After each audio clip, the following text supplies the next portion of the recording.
The second leg of today's triple header brings us to Winnipeg, home of the first place Blue Bombers. The Bombers 5-0 at home this season, looking to lock up the West with a victory. The struggling Lions have lost 3 in a row, kicking off 3 in a row on the road tonight at IG Field. Let's go. Andrew Harris out of the lineup for the Bombers tonight, but no Harris, no problem with this guy. Brady Oliveira, second among all Canadians in rushing, only behind Andrew Harris. And on the other side, trying to shut him down, leading all Canadians in defensive tackles this season, the #1 overall pick in the 2020 CFL draft, middle linebacker Jordan Williams of the Lions. And an important stretch coming up for that man, Rick Campbell. His team has lost 3 in a row, but they are 3-1 on the road this season. And as we mentioned, their next 3 games all the way from Vancouver. On the other side, Mike O'Shea, he has won 7 in a row. They're 9-1 on the year and can clinch the West with a victory here tonight. Not an easy place to play most years, but especially this year for visitors here at IG Field. Yeah, the Bombers have been terrific, obviously by far, as their record indicates, the Canadian Football League's most consistent team. Flintoft will get us started. Janarian Grant and Kelvin McKnight waiting for this opening kick, and that will come to Grant. He takes it at the 14, and now he'll bring it back to the 25. Grant tackled at the 30 as he got clotheslined there by O'Shane Samuels, who tracked him down. And we're going to look at Zach Collaros having an outstanding season. Yeah, Zach Collaros has been absolutely tremendous from the moment he put on the blue and gold of these Winnipeg Blue Bombers. Of course, one of his best games of the season coming the last time these two teams met, over 400 yards through the air for Zach in that outing. Had a couple of touchdowns in that game as well. Leads the league in passing yards, leads the league in passing touchdowns as well, and he'll start here on his 30. Oliveira takes that handoff, and he'll take it out to the 35. Let's take a look at the starting offense for the Bombers tonight, brought to you by Expedia. Yeah, taking a look at that offensive line, BC-born Tui Eli gets the start at right guard. Great late-round pick out of the University of Hawaii in 2019. Kenny Lawler in that receiving core.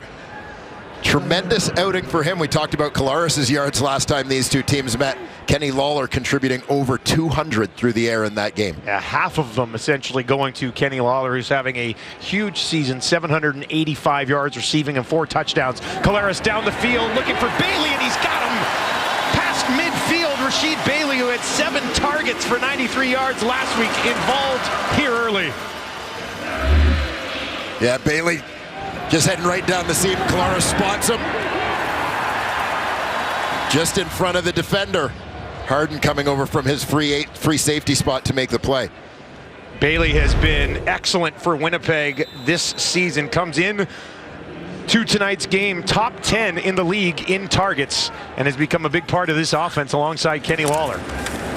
Oliveira on the handoff, pushes right up the middle again, and that'll give us time to take a look at the BC Lions starting defense. For the Lions along that defensive line, newcomer Michael Divinity in at the defensive end spot.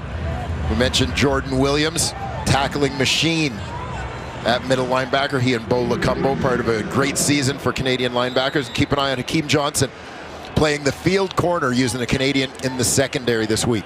This is a BC Lions defense that does rank last in the league, 376 yards allowed per game, but they have been able to create turnovers at an elite level so far.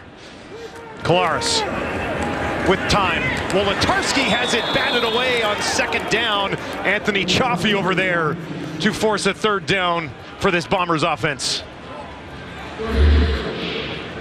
Yeah, Chaffee from the middle linebacker spot. There you see Drew Wolodarski. He's going to work the under here. Chaffee spanning out from that nickel spot. Part of that sort of revolving door rotation of players is they're trying to figure out that field side of the secondary. The boundary has been set, but still trying to figure out the rest of their coverage positions. This kick out of bounds at about the 16-yard line, and Mike O'Reilly was not great in his last start against Winnipeg. He'll look to get this BC offense on track as they look to snap a 3-game slide here in the middle of the season.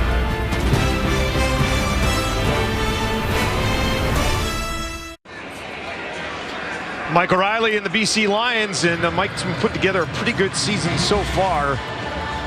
10 touchdowns, 3 interceptions, has dealt with the 3 consecutive losses though, but has thrown for 300 yards 4 times already this season. Yeah, it's been a lot of positives obviously for Mike O'Reilly in the development of this BC Lions offense, but they've hit some bumps in the road, and I would say the game against Winnipeg being one of the biggest. Looking for a little redemption tonight. Start on their own 15 and have nowhere to go as he hands it off to James Butler. Let's take a look at the rest of this BC offense. Yeah, taking a look at the offensive line. Kent Perkins joins Joel Figueroa at tackle. He's been a nice find for them. Big test tonight, obviously, facing Jefferson and Jeffcoat. DeVere Posey makes his official return to the BC Lions lineup, adding some depth and experience to that receiving corps. Posey was with BC in 2018, with Montreal in 2019, had 3 touchdowns in each of those seasons. Finds his quarterback in a passing situation here, 2nd and 11 for Riley. Pressure coming, Riley steps up, they're going to get to him from behind. The entire D-line is hanging off of Mike O'Reilly as they take him down. He managed to push ahead with all 4 members of that D-line hanging off his back. Well, as always, you're going to get pressure coming from those 2 defensive ends. You see them collapsing the pocket. Then Richardson and Thomas there holding things down in the middle. 4-man rush, absolutely swarming the Bombers quarterback, or their Lions quarterback. You get into 2nd and long, you know it's going to be a long day against Winnipeg. Flintoff lets this fly from his 7. And that will come down to Grant at his own 45. Grant finds some space. Janarian Grant turns on the afterburners and takes it down inside the 35. A nice return. An excellent field position for this Winnipeg offense. Brady Oliveira in place of Andrew Harris today. He already has 2 100-yard games on this season, and his team in a juicy spot on the field when we return. Well, he was called into duty last week in Edmonton after Andrew Harris left the game injured after a touchdown, and that's a heck of a stat line for a guy who didn't expect to be carrying the ball that much. Yeah, Brady Oliveira, after missing much of his rookie season in 2019, definitely showing his value to the Bombers here in support of Andrew Harris. That Canadian running back position for the Bombers. 2nd 100-yard game of the season last week in the win over Edmonton. Oliveira, 14th overall pick back in 2019. Here's a completion to Dembski, and Dembski's going to take that down inside the 20. And Nick Dembski, who only had 1 catch last week, involved in the offense here early tonight. Well, we talk about Andrew Harris, talk about Brady Oliveira, talk about Nick Dembski. He's the inside receiver on this play. It's about the Canadian depth and quality for the Winnipeg Blue Bombers, and this has been such a key for this team since Kyle Walters took over as their general manager. He has really done a terrific job building the Canadian talent base of this team, and it's a huge part of their success. Over 500 yards receiving already this year for Nick Dembski, and they can do this as well as Collaros just flips it to him, and he's able to cut his way through the line and down inside the BC 15. Yeah, very versatile player, Nick Dembski, a running back in high school, started his college career as a running back as well. Dominant kick returner at the University of Manitoba before making his mark as a receiver, which he continues to do here in the Canadian Football League, really establishing himself among the league's best this season, Dustin. Yeah, just by far his best season so far in the Canadian Football League, and you just think they can even involve him maybe even a little bit more. But you got Bailey, you got Lawler, you got a couple of really good running backs. We haven't even talked about Darvin Adams yet. Collaros to the end zone looking for Lawler, and he hangs on! Touchdown Winnipeg! Kenny Lawler goes up and gets it, his 5th of the season.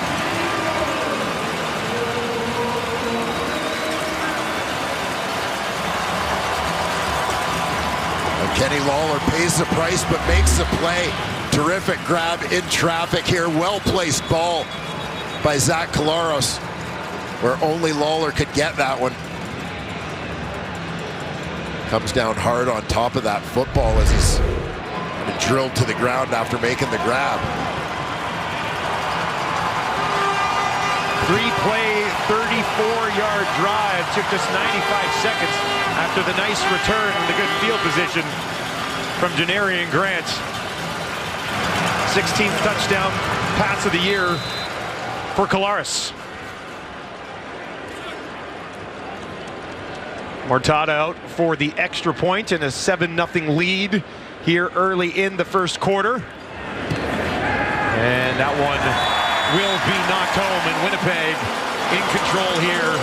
We were just talking about it, the way. I mean, they got so many different options, and we saw it on display there. Those 3 plays, a couple of Dudemski, and then bang, it goes right to Kenny Lawler. Yeah, and you think, you know, even going back a couple of years, where Darvin Adams was kind of always the guy in the passing game, the #1 guy for Winnipeg. And now you look at the balance that they've developed. Kenny Lawler kind of came out of nowhere in 2019 and has established himself as a dominant Canadian Football League receiver here in 2021. You see Nick Dembski's role continuing to grow in his production at this stage of his career. You mentioned Rashid Bailey becoming a terrific receiver in his own right. And of course, you've still got Darvin Adams, Drew Wolotarski, very productive guys, great options all the way across the board. Lawler had that huge game in week 9 against BC, a team that he was once in training camp with back in 2018. He ended up here in Winnipeg after they let him go. He was 12 catches on 14 targets for over 200 yards in that game against BC. So a big start here again for one of Mike O'Shea's star players. Mortada with a kick that's going to bounce over the head of Rainey and trickle into the end zone. And Rainey will grab it there and take a knee. Michael Riley now finds himself trailing here 8-0 early in this game. Yeah, we mentioned it on that opening series as Riley was taken down by that Blue Bomber front 4. You can't get into second and long and obvious passing situations against this group because they're going to absolutely feast. Riley sacked 6 times the last time these two teams met, a big part of the storyline in that Blue Bomber victory. He's been sacked 22 times on the season coming into tonight. Thank you very much for joining us here at IG Field. Crowd already getting behind Jefferson and Jeffcoat in this Bombers defense. Riley from his own 35. They'll hand it off to Butler. Butler cuts back and he lunges ahead, and that might not seem like much, but for a BC team that really doesn't run the ball, that was a big pickup. Let's take a look at this Winnipeg D. Yeah, and of course, you know, the Jeffs, Jefferson and Jeffcoat coming off the edges are going to make life difficult on those offensive tackles and on Michael Riley. Eldon Darby, great pickup during preseason for these guys, a guy with a history as a playmaker in this league. He's in at the nickel linebacker spot. Dietrich Nichols has been a terrific addition as a young guy joining this veteran group playing that boundary halfback spot. A first down for Butler. Riley throwing this time, and he's got a completion just outside his own 50 as he goes to Lamar Durant, who closing in on 250 yards on the season. Yeah, Lamar Durant coming off injury is just going to sit this one down for a quick hitter. But a guy who could be key to the Lions passing attack as they come down the stretch. Certainly happy to have him back. They suffered that loss of both he and Dominic Grimes at about the same time in the receiving corps. 2nd and 3, 4 receivers to the right. He goes to the left, and that's behind Durant. Kind of slipped as he went back for it. And that will bring up a kicking situation for the Lions. Yeah, they basically get Durant isolated on that side of the field. They went 4 to the right side of the formation, 4 receivers to the other side, giving Durant lots of room to work, but just unable to connect that time. Flintoff will let this go from his own 41. Grant hustling over there will grab it as it goes out of bounds at about the 15-yard line. The Winnipeg Blue Bombers with an 8-0 lead, courtesy this man, Kenny Lawler, going up, working against Peters and Lacombo. Comes down with it, his 5th touchdown of the year. I guess you could say it's been a pretty good season for this man, Kenny Lawler. First in a number of categories. He's been a BC Lions killer as well. For more on Lawler, let's send it down to Sarah Orleski. Well, Dustin, you had mentioned it just a short while ago about being that BC Lions killer. 205 yards in their meeting in Week 9. I asked Kenny about that and just if he was looking forward to facing the Lions again. He made no bones about it. He very much enjoys playing the BC Lions. He holds a grudge against them. As you mentioned, he was back in camp in 2018 with them. He did not like the way that things ended with that organization. He continues to hold the grudge against them. He said it provides him with a fire every time he goes up against them. He wants to show them what they missed out on. And I asked him, is there a catch so far this season that you've had that really stands out to you? He says no, he feels the best one's still to come. And wait for it, because when it does, he says it's going to lead on a SportsCenter top 10. Ooh, I like it. Calling his shot.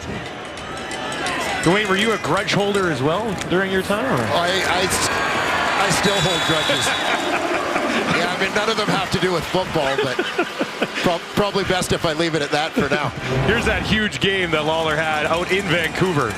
Yeah, absolutely monstrous day for Kenny Lawler. 12 catches, 205 yards, and a touchdown. Big part of Zach Collaros' 400-plus yard day. Absolute Lion killer, but he is, I'd say he has not been selective in his assault on Canadian Football League secondaries this season. Second and short, which means it's Sean McGuire time, and McGuire, using all of the 6'2", 220 pounds that he's got to work with, pushes ahead for a first down. They were 13 of 15 on third and short this year, thanks in large part to number 12 in blue. A big push here from that offensive line, joined by fullback Mike Miller, of course, blocking off the edge. Yeah, it'll be interesting to see if McGuire gets some more reps under center, running the full offense as the Bombers come down the stretch. Should they be able to block things up here tonight, possibly? Yeah. Here's wide open Darvin Adams, and he's got it in midfield. Adams being tracked down from behind by Sales, tried to bust loose, but Sales on a second effort eventually tracks him down. And another big pickup for this Winnipeg offense. Darvin Adams, his best catch in a while. Yeah, pick your poison. The Winnipeg Blue Bombers showing off the entire arsenal. Darvin Adams wide open on that one, right off the line of scrimmage. And only the speed and effort of Marcus Sales prevents that from being a long touchdown. Eventually got to him, of course, teammates during that Grey Cup run in 2019, Sales and Adams. Now they'll get it to Dembski. Dembski looking for some room on the outside, hesitates, cuts it back up, and lunging ahead inside the BC 25 as the Bombers continue to march. As you continue to get a look at the versatility of Nick Dembski coming left to right on your screen, that underneath handoff. You know, I mentioned off the top, Brady Oliveira second among Canadians in rushing in the Canadian Football League. When you factor Dembski in, 3 of the top 7 Canadian rushers in the league wearing blue and gold. I gave him 9 on that first down carry, which sets up 2nd and 1, and there is McGuire once again in. And he'll move to the right side of the line, push through. A couple of flags on the play. Looked like he had enough for the first down.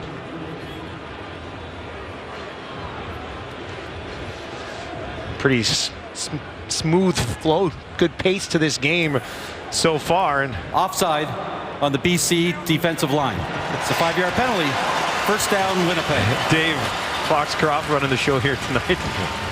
I don't think I just jinxed anything. I think it's been going pretty. I think it's been going pretty smooth so far. I apologize to everybody if I did jinx it, but it's been you know, a quick 11 minutes to start this game, and the BC Lions looking for a big play from their defense here, not wanting to fall in too much of a hole against the Winnipeg team that almost has been impossible to score against so far this season.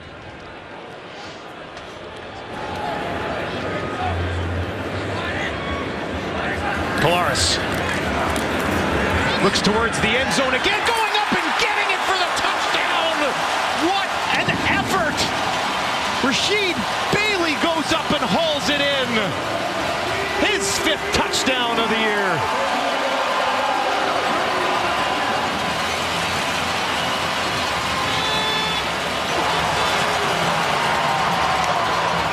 Bomber touchdown seems to come with a little bit of punishment for the receiver, but willing to pay the price.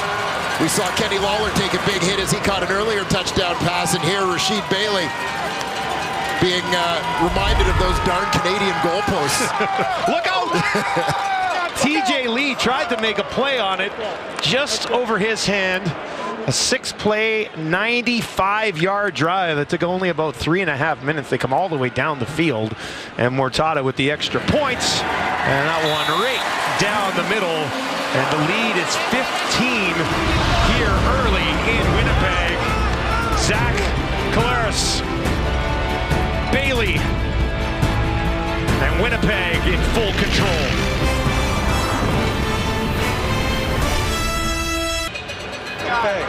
Rasheed Bailey had a touchdown last week, had a touchdown in week 9 against the BC Lions, and he's got another one here today as his sensational breakout season continues for the Winnipeg Blue Bombers. Yeah, just coming underneath across the middle. Zach Collaros finds him for that quick hitter. Right in front of the uprights. It's been a nice start for Zach Collaros. He's 6 of 7, 126 yards, 2 touchdowns, and 13 fantasy points if you have him in your lineup. Not a bad guy to pick with the way that this team's been playing this year. Rainey takes this at his 9. Slowly back to the 20, gets a block. Nowhere to go though. Is that Miller in on the tackle? Came into the game with 20 special team tackles on the season. Well, here we'll take a look. Bailey's in the bottom right corner of your screen, but the guy I want you to keep an eye on here, Brady Oliveira, the running back. One of the toughest things for young running backs figuring out the blocking part of the game. You got to get the job done when the ball's not in your hands. Does a terrific job there, stepping up off the edge to take on Bo Lacombo, protecting his quarterback's backside, allowing Zach Collaros to step in and deliver that one with confidence to Rasheed Bailey.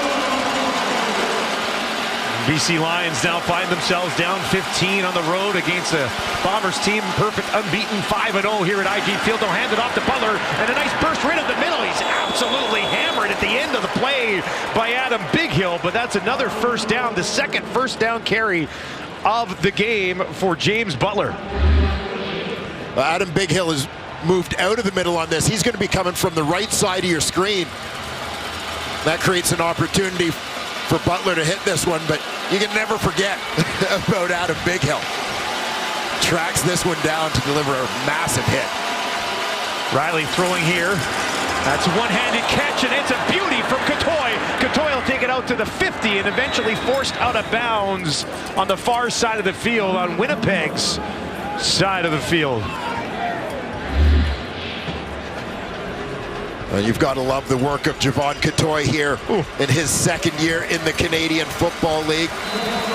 Began the season as a situational player, but injuries to Durant and Rhymes opened an opportunity for him to play. He's made the most of it. They can't take him out of the lineup. He's been so darn good. 22-yard pickup for Catoy. Riley throwing again. He's got another completion.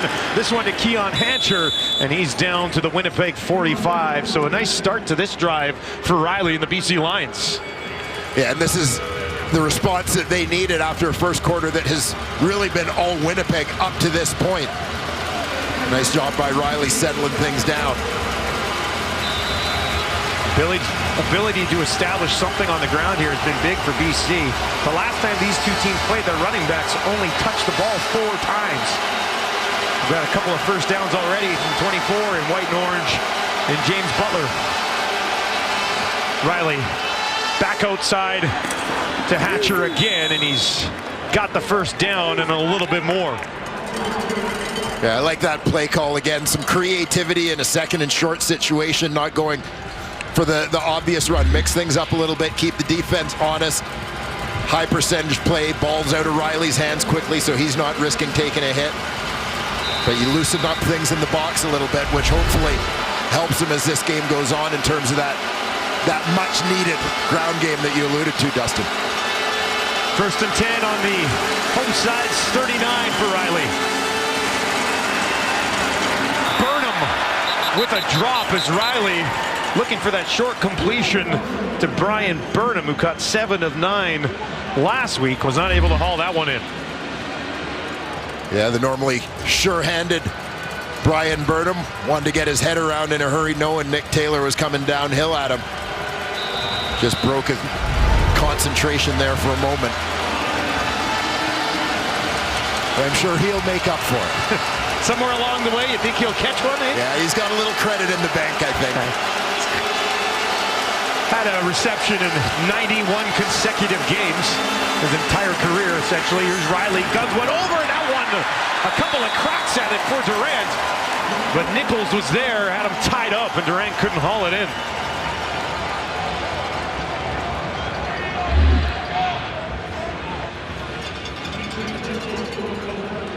Durant coming out of the slot, number 3 receiver there. You see Nichols timed this one perfectly.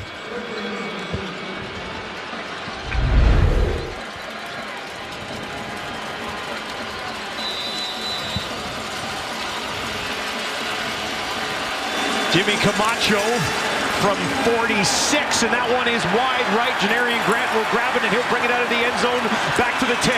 Grant cuts it back up to the middle of the 20. Janarian Grant looking for the outside of the field, and he'll take it all the way back just inside the Winnipeg 40. And Janarian Grant in the return game playing a huge part of the storyline here in the first quarter.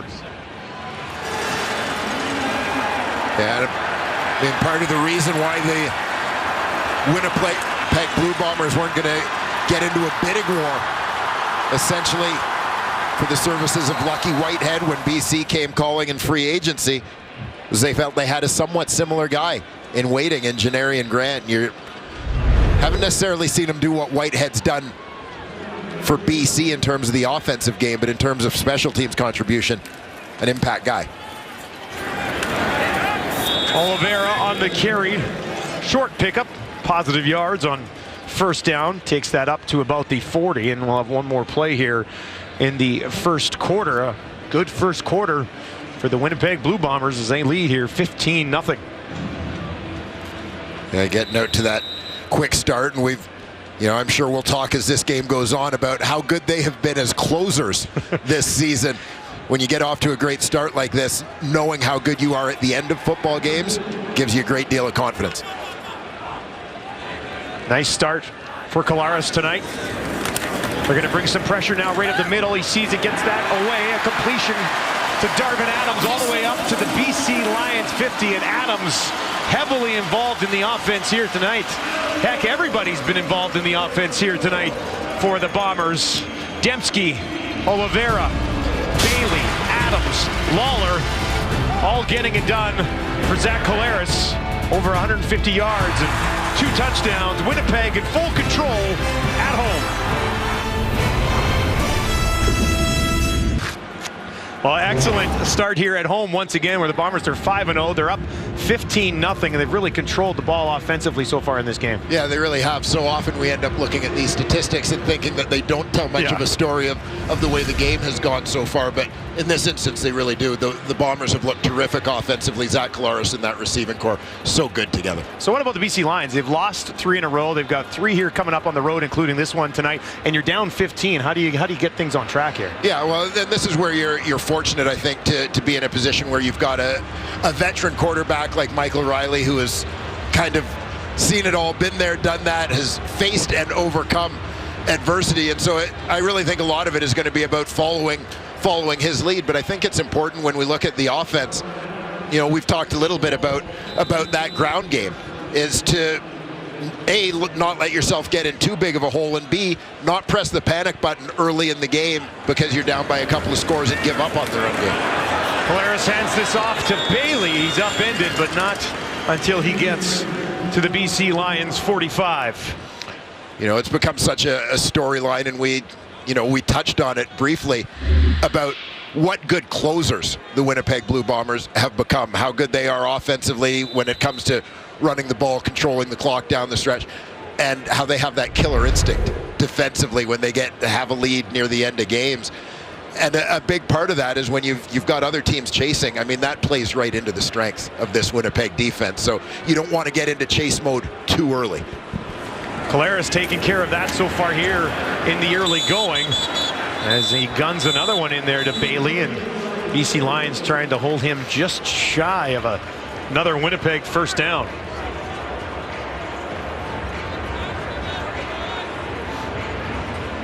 Bailey has one 100-yard game. He's got 3 or 4 completions of 30 or more. He's just become such a big part of this Winnipeg offense. And he was pretty good in 2019 as well. I think he only played 5 games, but he put up some pretty good numbers back in 2019 as McGuire comes out here on the 3rd and short. He bobbled that ball. It looked like he might have been able to scoop it up as he moved forward, but the Lions suggesting otherwise. Or at least they're saying, hey, we held him short because of the bobble. Yeah, watch the right arm here come back as he's moving forward. He kind of scoops it in, gets it underneath him. He's been very good in this role so far this year. Leads the league with 7 rushing touchdowns. And this one, a rare mistake.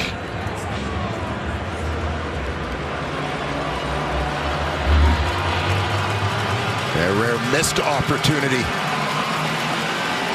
for the Bombers here as they hit a hitch, and you could see that McGuire's knees were down at the time that he scooped up that ball, so unable to gain any further yardage basically once he did recover, so stopped short. So technically the turnover on downs not having to do with the fumble.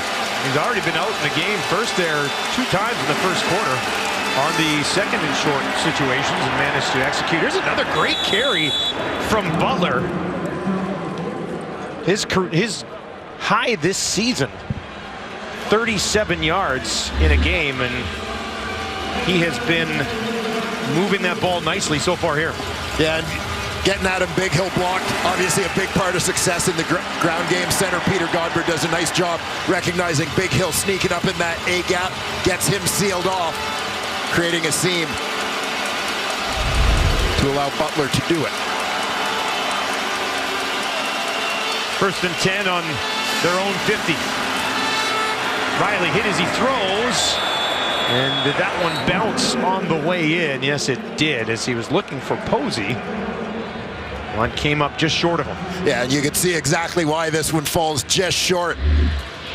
As with pressure coming from the top, he's unable to step fully into this throw. You'll see Figueroa ends up giving a little bit of ground here, trying to get Jeffcoat blocked.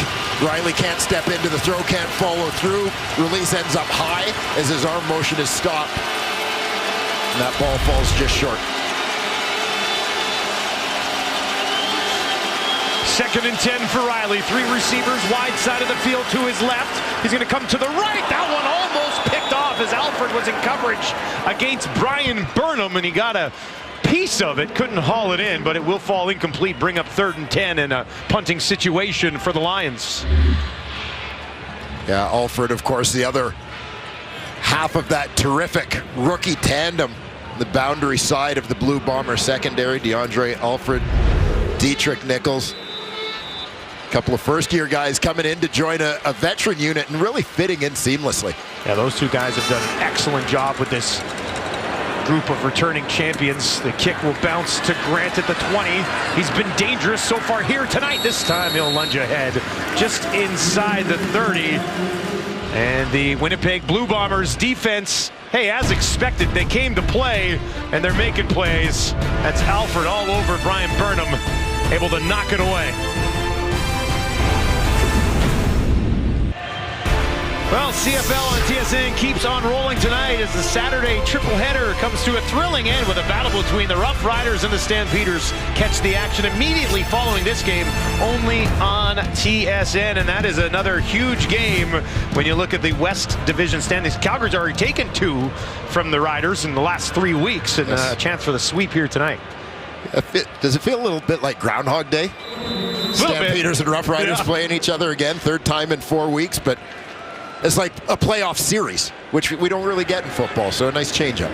Calgary really cranking it up a notch as of late. Riders kind of stuck in neutral, so they'll look to pump it up tonight there against Calgary as the handoff to Oliveira doesn't really go anywhere, and that'll bring up second down and long here for the Bombers offense. Well, we talked to Brady Oliveira this week, and a little bit of discussion about whether Andrew Harris has been teaching him the spin move. Yes. Brady says, you know, he told Harris, yeah, I'm not really a spinner, not much of a spinner. And watching that last one, that would have been a Harris spin time, but it's not really Brady's thing. It's not his thing. It doesn't sound like he's going to steal it from Harris either. No, that one's trademarked. Wolodarski looked like he had that one in his hands and wanted to turn it upfield, and then Gary Peters got there and knocked it down. Wolodarski, 22 catches coming into the game tonight. Yeah, it would have been okay if he had been able to catch this one cleanly, but the bobble gives Peters a chance to make that hit and prevents Wolodarski the opportunity to secure it. Rainey waiting back on his own 41 as Leggio gets set to kick this away for Winnipeg. Just over 4 minutes gone in the second quarter at IG Field. Leggio, a towering kick. Rainey takes it at his 39. Rainey sidesteps one attacker. Now finds some room. Here goes Chris Rainey. Multiple flags on the far side of the field as he kind of slips and gets taken down on the Winnipeg 46. So get those flags sorted out. Michael Riley will have the ball when we return. A nice return from Chris Rainey has been called back on a hold. There's a look at the dynamic defensive duo here in Winnipeg. For more on Jefferson and Jeffcoat, let's send it down to Sarah Orleski. Well, Michael Riley certainly a lot about Willie Jefferson and Jackson Jeffcoat in the last meeting back in week 9. And afterwards, Riley described that loss as just the offense being stuck in the mud. You think about it, he was sacked 6 times. They were only able to get 3 field goals as well. He said he's not taking anything away from the Winnipeg Blue Bombers. They are the best team in the CFL. But he also says this is a team that does have their weaknesses. One of the best things about the Bombers' play right now, though, is how consistent they are. They don't have the highs and lows that the Lions have been experiencing throughout this season. They wanted to come out in this game, BC did, and really put a good foot forward, get that bitter taste out of their mouth from their last meeting. We'll see whether or not they're able to turn things around. This was certainly not the start that they had anticipated. Perfect timing for Jefferson to go after Riley. Well, Sarah was talking about that. Yeah. Well, usually a safe bet that when a play gets out on the edge on his side, Willie Jefferson is going to find a way to get involved. Pressure from Big Hill. It's picked up. Riley far side. Posey can't get there. Reached out, but he's not going to have a crack at that one. Looked like Big Hill was coming up the gut there at Riley after he picked up 5 yards on that first down scramble. Needed 5. Looked for a little bit more and couldn't get it. Yeah, long throw here, as you said, looking out to that wide side. Gets belly bucked there by the stove. Steven Richardson coming late on the rush. Of all the guys you have to deal with, and then you got this guy named the Stove who's rolling in at you at the end there. Flintoff lets it fly. Grant will wait for it just inside his own 30. Takes it cleanly. Nowhere to go. TJ Lee arriving with authority there. Both of these guys have 7 sacks on the season. Not bad. Yeah, and it's become this situation. I mean, Willie Jefferson has been the guy for a couple of years. Jackson Jeffcoat was kind of the guy who maybe originally benefited from all the attention that Willie Jefferson got, but he's become such a dominant player now in his own right. He's taken that opportunity and built on it. I think of it a little bit as kind of paying it forward, as you know, Willie Jefferson used to be Charleston Hughes' running mate. Collaros with a completion on the far side of the field as he goes to Wolodarski. Wolodarski occasionally overshadowed by the other big play guys in this receiving corps, but as we said early on, consistent, productive, reliable Canadian receiver. In 9 touchdowns over the last 2 seasons, doesn't have one yet this year. Collaros finds Dembski. Dembski's got a first down, and he'll take it on the BC's side of the field. Collaros seems so comfortable in this offense. Yeah, He's just he doing really whatever does. he wants. Yeah, he's been a perfect fit. You love the poise and to be able to execute kind of the misdirection here as he's rolling to his left, pulling the entire defense, including coverage, towards that left sideline, but recognizing all along that Nick Dembski is sitting inside, and he kind of makes that sideways throw to hit Dembski underneath. Over 400 yards passing just a few weeks ago against the Lions, and he's on pace to possibly do it again, closing in on 200 here with half of the second quarter still to go. Yeah, but definitely spreading the wealth this time. You know, Kenny Lawler was such a huge part, about 50% of that aerial attack last time the two teams met, but it has been definitely accomplished by committee so far in the first half tonight. Yeah, Adams has 73 yards. Bailey has 45. Dembski's over 40. And then Lawler and Wolodarski both on the board as well. So early movement, 3 flags thrown at the same time. Lawler has that touchdown. Bailey's got a touchdown as well. But like Dwayne mentioned, everybody getting involved. Darvin Adams now with a catch in his 20th straight game. Only had 1 catch last week and 1 catch in the game before. So it's got to be, as a veteran, you kind of got to say, you know what, we got so many pieces now, my time will come. And sure, Eddie was banged up at the beginning of the year as well, but he's had a nice start here tonight. Offside, BC number 95. 5-yard penalty, remains second down. Kevin Thurman, the guilty party here. Another newcomer in that D-line rotation. Thurman, 6'3", 300-pounder out of Arkansas State.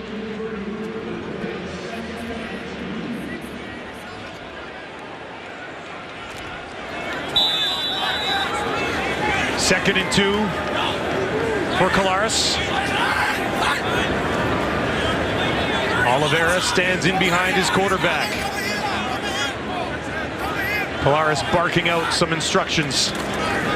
Gets it to Oliveira just in time. And Oliveira, looks like he stopped just short. Yeah, look for a split second here, like Oliveira may have a little bit of a crack of daylight just as he steps into the hole. Looks like Sales came down and got him. And that'll bring up third and a little bit more than a yard here. So McGuire into the game. Chance for redemption after coming up short on the third down, almost in the exact same spot on the field just a few moments ago. McGuire pushing ahead this time. Hangs on to the ball, and he's got enough for a first down. So Collaros and the offense remain on the field. Yeah, McGuire picking that one up pretty comfortably. You'll see he finds a soft spot off to the right side here behind tackle Pat Neufeld. Fresh set of downs here for the home team. Winnipeg with a 15-0 lead against the BC Lions team that had a really nice stretch to put themselves in the mix in that playoff discussion in the West, but have been struggling as of late, losing 3 in a row, find themselves in trouble here. That'll be handed off, and Oliveira will take it inside the BC 40, and there's a look at Harris not playing. Here's a look at the injury that occurred last week in Edmonton. You see just kind of an innocent looking play, but just a bit of a stumble as he gets the cleats caught in the turf a little bit. So Buck Pierce. Here's the thing, though. I mean, Oliveira, you got all these receiving options. They'll certainly miss Harris, but they've got a lot of other options that they can look to offensively. Oliveira stuffed up here on second down. And Oliveira, he's been involved, started a couple games at the beginning of the year, came in last week. Of the 3 games he's played in, he's got 2 100-yard games. Like, he's done a very good job filling in for him. You feel pretty comfortable about Brady Oliveira being in the lineup. And this is a big part of the reason why he was drafted. Yeah, he's a Winnipeg kid, but you're a team that has played a Canadian at running back. You need depth behind him. You have an opportunity to get a hometown guy, a guy who wants to be here, who is a high-end player at the position that, you know, I mean, there's one Andrew Harris, but a guy who allows you to continue to get great production from that position without having to adjust the ratio. Leggio with an absolutely brilliant kick. Has it bounced at the 1, kicks back to about the 5. That's some fine work from Mark Leggio.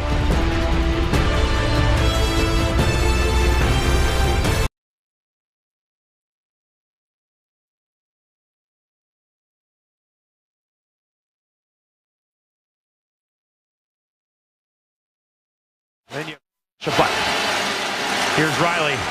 He's got a completion to Burnham, make it 92 consecutive games with a catch, and he'll have that ball just outside the BC 10. Well, Brian Burnham, numbers are down a little bit this year, but I think that, you know, the Lions had been so dependent in their passing game on Burnham in 2019. He was required to carry such a huge part of the load. With the start this year, Lucky Whitehead coming in, picked up a big part of the slack. It'll be interesting to see with Whitehead out of the lineup now. They're able to get the ball to Burnham a little more. Riley looked his way again. Burnham, who's got 4 consecutive 1,000-yard seasons, can still get there again this year with a good push down the stretch. Stretched out for that one, but couldn't haul it in. Keep an eye on Brandon Alexander. Hard-hitting safety for the Winnipeg Blue Bombers. A-gap blitz, comes free. Puts a lick on Michael Riley as he throws that ball. Riley just 1 completion on his last 7 attempts. A good kick here. Grant will take it just outside his own 40. Puts on the brakes, pushing ahead, and he'll get it back up to about the Winnipeg 51. And BC doing one of the better jobs that they've done so far tonight there, containing him on that return. Nonetheless, pretty good field position here for Zach Collaros and the Bombers. Starting this one at their own 52-yard line. Putting them in pretty good stead given the efficiency with which they have operated through the first 27 minutes of this ballgame.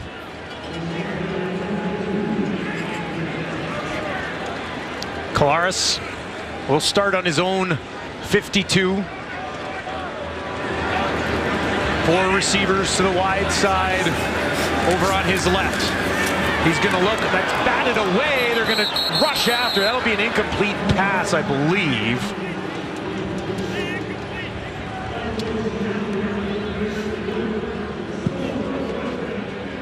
Some pressure on Collaros that time. There's been a lot of pressure the other way here. It's been a rough ride for Michael Riley as the Bombers getting to him once again, and obviously a little bit frustrated.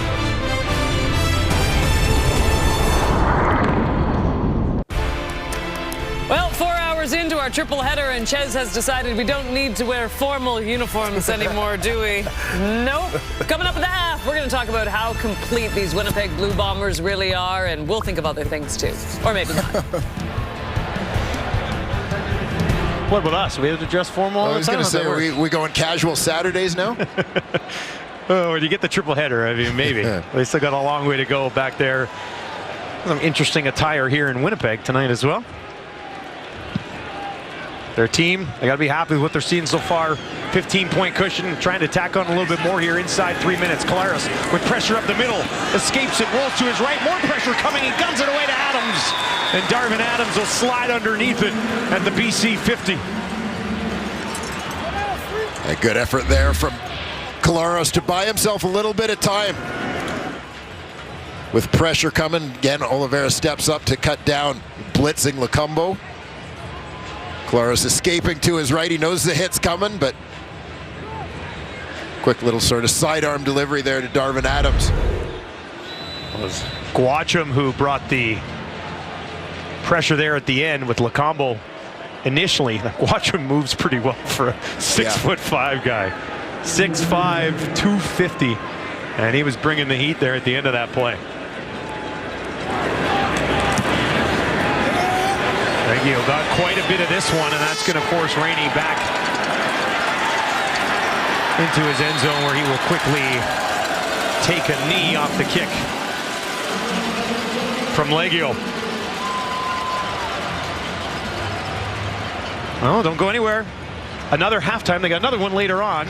And obviously they're not in their casual clothing in that shot. But yes, join Kate in the panel coming up at halftime. They're still going to talk about just all the different ways the Bombers have been so great this year. And I mean, you'd see Mortati's actually settled in a little bit. Hit 4 or 5 last week. They didn't use him on a field goal attempt. It would have been about probably a 47-yarder. They kicked it away a couple of possessions ago, but they've tried to address that with Castillo, the trade there. They brought in Winston Rose as well. So a great team looking to get even better. Yeah, adding depth, adding quality players in a couple of spots. Lions looking for some momentum here late in the second quarter, and they'll get it back to 16 for a completion and a first down. Yeah, obviously a good move for BC, taking the single point and trying to gain a little bit in terms of field position here for a likely final drive for them of this opening half. Jeffcoat in the face of Riley, dumps it off to Butler. That was read extremely well, and nowhere to go. Kyrie Wilson wrapping up Butler. Yeah, Wilson, the weak side linebacker, was just coming with too much speed on this one. Lined up inside just in that A gap. You're going to see they get the players out in front to block for the screen, but he does a nice job lowering his shoulder, getting underneath the blocker, so to speak, knifing his way to the football. 2nd and 15 for Riley. 80 seconds left in the first half. Riley, pressure again. He's in trouble, and they're going to get to him. Jeffcoat there to finish it off. Now that was a team effort by the Winnipeg defense.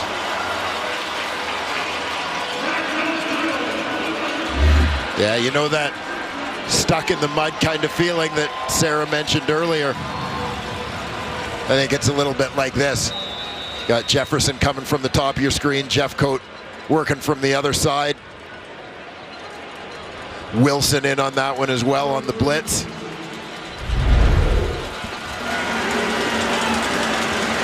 So force Flintoff to kick it away again. Stands just outside his own 20. Lets it fly from the 25. Nice kick. Grant will take it at the 16. Denarian Grant picks his way back up to about the 29 before he's tackled there. And with 47 seconds left, the Winnipeg offense will get the ball back. Two-step for you. We got that Texas two-step for you. All day, baby.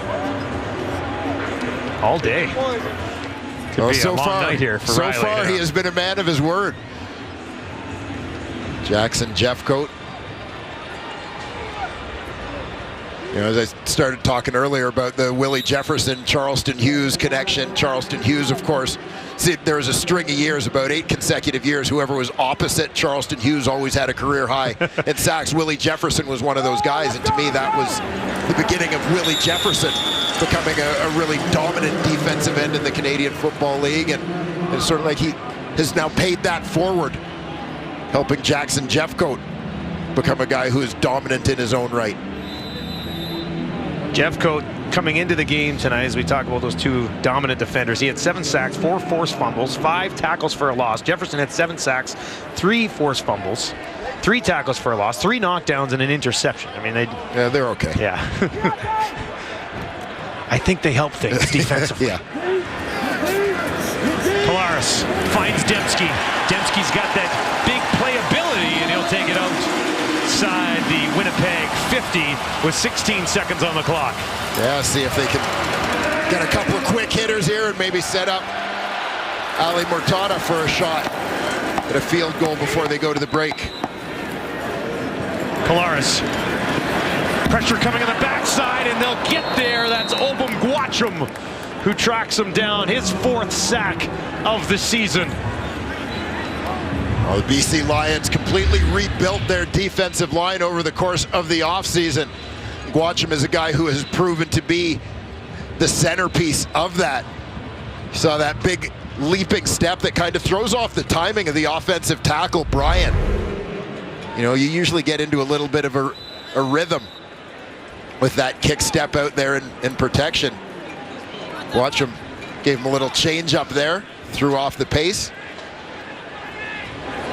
And the Bombers will be content with a 16-point lead at halftime.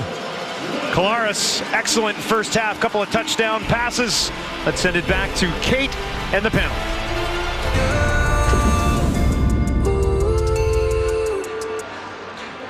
Winnipeg Blue Bombers with a lead at halftime. The Lions down by 16. They could certainly use Lucky Whitehead, but instead of playing, he's right now with Arcero Orleski.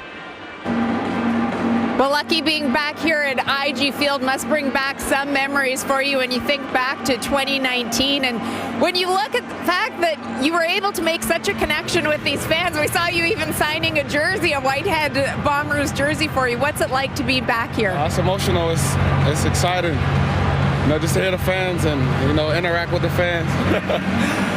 Just to see my guys, it's fun. For you, this has been a breakout year for you with BC. 4 out of your 8 games, you're over 100 yards, but obviously the broken hand. You have to let us know how you're doing. Yeah, I'm hanging on. I'm doing treatment daily, you know what I mean? So I'm trying to just get back out there just to help my team take a run at the end of the season. We hope to see you out there soon. Appreciate it. Thanks, Lucky. Oh, you got a quick look at the hand there. Doesn't look like it's ready to go just yet. It looks a little bit like a boxing glove still. You can barely notice it. They do miss him, though. There's no doubt about it. As this kick by Rainey's brought back to the 35. Haven't won since he was injured, and obviously is a huge part of this. Hitting 100 yards 4 times already this season. He's the guy who can change a game with one play. Yeah, I mean, a guy who blows the top off a defense's game breaker. No doubt about it, and create space for the other receivers. Quite frankly, you know, we mentioned Brian Burnham's numbers maybe being a little bit down as Whitehead was eating up some of those targets, but Michael Riley on the sideline to start the second half of this game. Rourke will step in. Completed 11 of 17 last week. Fakes the handoff. He's going to keep it. He's going to run. He's got a little bit of room pushing forwards. And he gets hammered as he picks up the first down. Alexander came over to finish him off. But it looks like Rourke's got enough. And now Riley is going to come back in. You know, it's something of an old school guy. I like some physical play. I kind of love Brandon Alexander, the way he plays the game. Full speed. If there is a hit to be had, Brandon Alexander's taking it, and I kind of like that.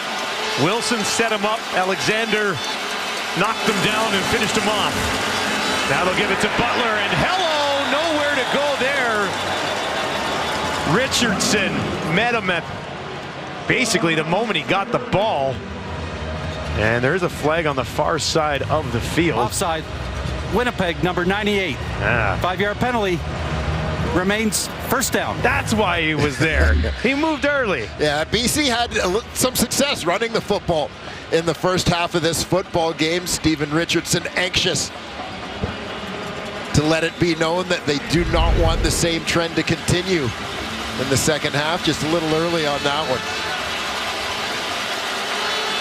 Missed a good chunk of the season. Already has picked up a couple of sacks since he's been back in the middle of that line. They'll try to get to Riley again here. This time it's 1st and 5. Riley hammers that into Burnham. And he's able to hang on, and that'll be enough for a first down. Here's a look at this Winnipeg defense in the first half, going after Michael Riley a number of times. Yeah, you knew it wasn't going to be an easy day for Michael Riley. BC obviously a pass-first offense, and Winnipeg a defense that's very good at getting after the quarterback. Coming from all angles, whether it was the usual suspects up front and Jeffcoat and Jefferson, whether it was a secondary blitz. We saw Brandon Alexander with one there, whether it was the linebackers. Riley wants to go deep. Now he's going to be pressured.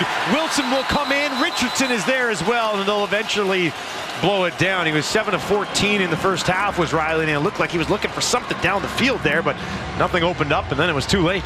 Yeah, I mean, in order to hit those deep routes, you got to have protection that provides you with time, and that's tough to get against Richie Hull's defensive front.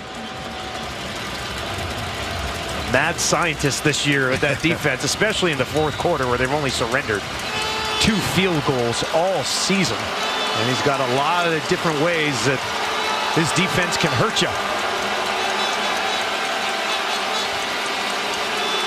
Second and 17 for Riley.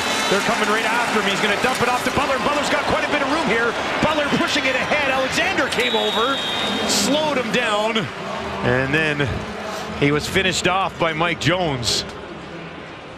Got the ball close to the Winnipeg 50. And here you're going to see, I mean, not a bad play call in terms of the opportunity that opens up. Adam Bighill from his middle linebacker spot was dropping deep middle, as he will often do. So there was some space there, but they were just in such a hole, needed so many yards. It wasn't going to happen. Went off a low kick. Grant takes it at the 15, and he'll get back to the 21. Zach Collaros, 12 of 15 for 206 yards and 2 touchdowns in the first half. He'll get the ball next. CFL passing leader. Both with touchdowns and yards so far this season, and they tacked onto it in the first half. Over 200 yards, some fine work from Collaros in that first half. Yeah, it just seemed to be really in sync right from the get-go. You know, throwing the ball on time. Number of receivers, quite frankly, wide open. And open early.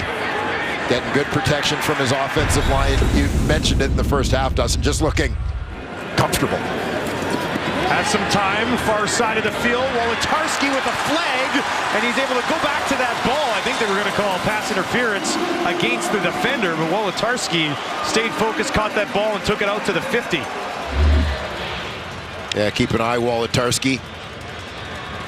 That wide side, wide out.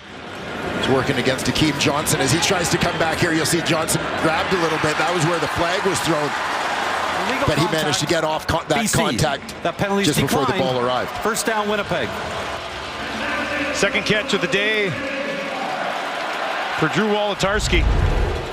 Adams had 3 in the first half. Dembski had 4. Bailey had 3. Lawler had 1, but it was a 14-yard touchdown. And Wolotarski had a 16-yarder. Now he tacks on that one. They'll go back to Oliveira.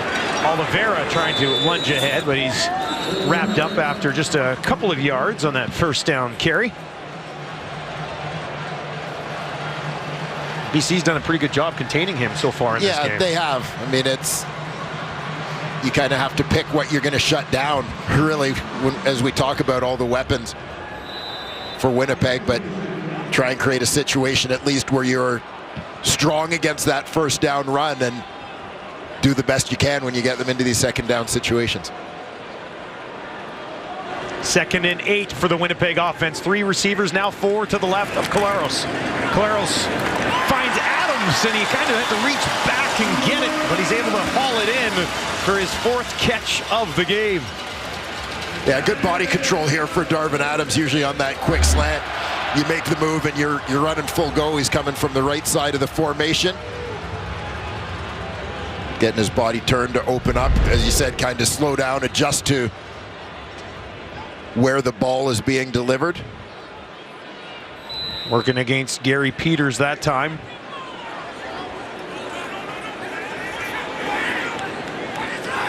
This Winnipeg offense has multiple flags flying. Everybody's pointing at everybody else. Winnipeg has done most of their damage offensively on the ground this year. 2nd in the league in rushing yards per game, 6th in passing with just over 260. And Collaros is well on the way to topping that. He's already at 234 here tonight. Procedure, Winnipeg number 68. 5-yard penalty, remains first down. Jeff Gray, extra offensive lineman, who is in as a tight end on that play. Rolling a little early. Gray playing his University ball right here with Manitoba in his 3rd year with the Bombers. Collaros has that complete to Dembski, and Dembski's got a first down with a little bit of help actually from BC as they bump him ahead. A little bit slow to get up, but a first down for Dembski with his 5th catch of the game. And Nick Dembski came into this week's action leading all Canadian receivers in yardage here in 2021. You know, Lamar Durant, the top Canadian receiver back in 2019. Those two guys, two of the top receivers, you know, 1A and 1B on a lot of boards going into the 2015 CFL draft.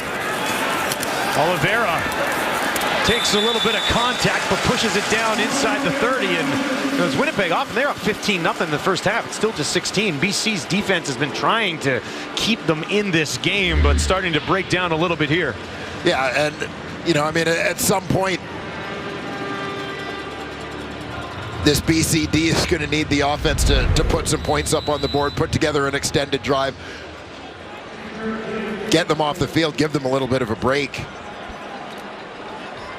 so they can continue to be somewhat effective against the Bombers. The entire starting defensive line for the Lions tonight, all first-year CFLers. They're going to try to bring some heat on Collaros here. Collaros looks, throws it down the field, trying to come back to it was Lawler, and there are multiple flags on the play. It was Gary Peters working on Lawler there. He's going to try to make a case, but it looked like it was underthrown by Zach, and then Lawler went to go back for it, and Peters says, "No, you don't." Yeah, it's the one matchup. Defensive pass interference, BC number 4. Ball will be placed at the spot of the foul. First down, Winnipeg. There's certainly some contact, but I debated a little bit about the catchability of that ball.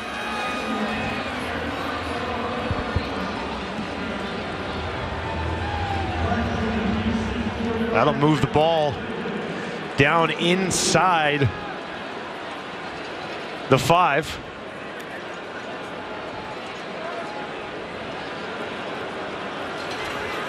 Collaros. Dembski will slide in next to his quarterback. Oliveira there as well. Collaros looking for Oliveira, and nowhere to go that time. Jordan Williams was right there with him, and that'll bring up 2nd and goal on the BC 4. Yeah, things pretty well covered there, but Jordan Williams showing his range and athleticism, getting out there with the running back. But I like the play call that set from Winnipeg, the ability to put Dembski in the backfield, slide Oliveira out, moving parts, giving some different looks without changing personnel.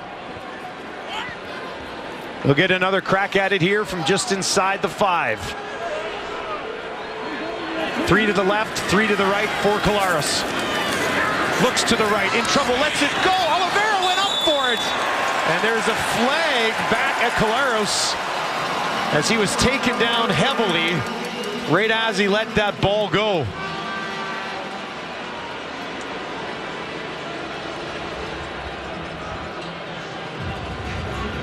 We'll take a closer look.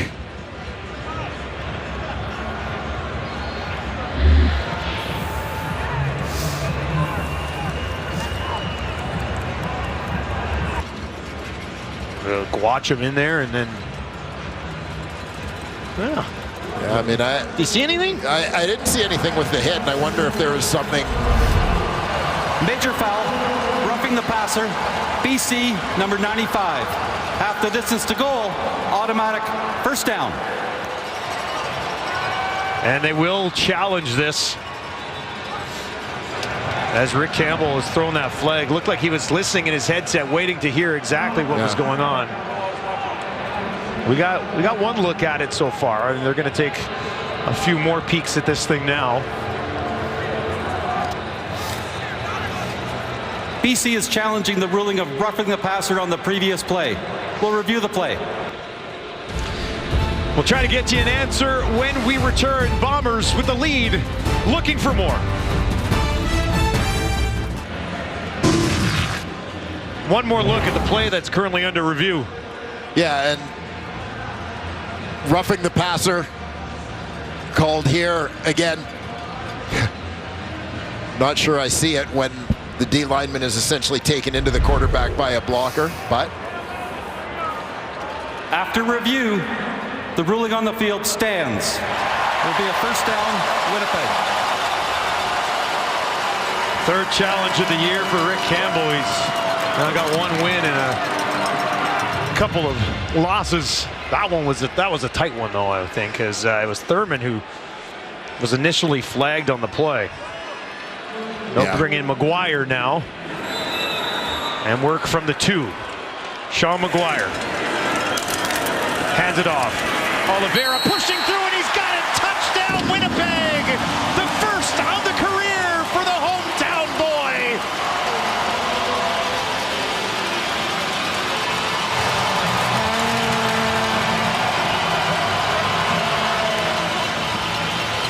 Well, a couple of 100-yard games already under his belt, but there was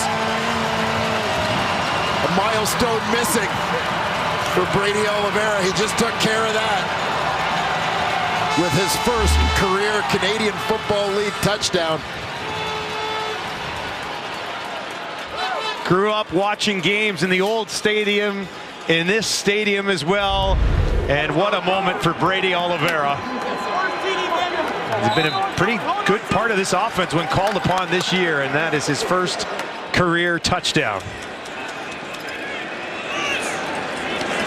Mortada, extra point is good, and almost seemed like they were trying to get to him. They looked for him twice on the 2 previous plays through the air. This time they said, we'll give it to him on the ground, and Brady Oliveira in place of Andrew Harris. First career touchdown.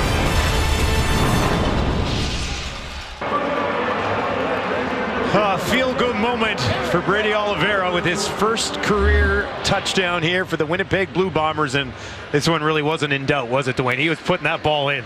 Yeah, I mean, with relatively little challenge, found a nice seam, sort of off the edge there, ran through an attempted tackle by his fellow young Canadian star, Jordan Williams. Oliveira finds Pater. Kick down to Rainey, walks underneath it, takes it at the 15. Rainey, nowhere to go, hammered down there. And Oliveira certainly approves of that one. Just moments after his first career CFL touchdown with his parents in the house. There's a look at his mother, Shani, who he lives with still. He was telling us earlier in the week, he says, I still live at home with my mom. And there's a look at his father, Adele. Obviously a big moment for him here tonight as well, watching his boy put one home. But yeah, it was great chatting with him earlier in the week. Very, very excited to have the opportunity again. Yeah, and a great conversation, like great young man involved in so many different great projects in the community. He was telling us how he rescues hundreds of dogs. Yeah. One of his passions. Travels all over the province, reading to children as well. And you could tell when we were talking to him earlier in the week just how much he likes being on the same team as Andrew Harris. You know, like he said, this was the guy. I started working out at the same gym when he was 15, and Harris said, you know, one day you're going to be this guy, and kind of similar built to Harris too. Like he's a strong, powerful running back. Yeah, I mean, a hometown guy. Like he literally grew up sort of watching, idolizing, learning from guys like Andrew Harris and Nick Dembski, and now finds himself on the same team as those guys. It is a terrific, really true hometown story. His team now up 23-0. Riley pressured, stays up for now, has a completion on the far side. That's Posey, and he will take it out of bounds for their first down.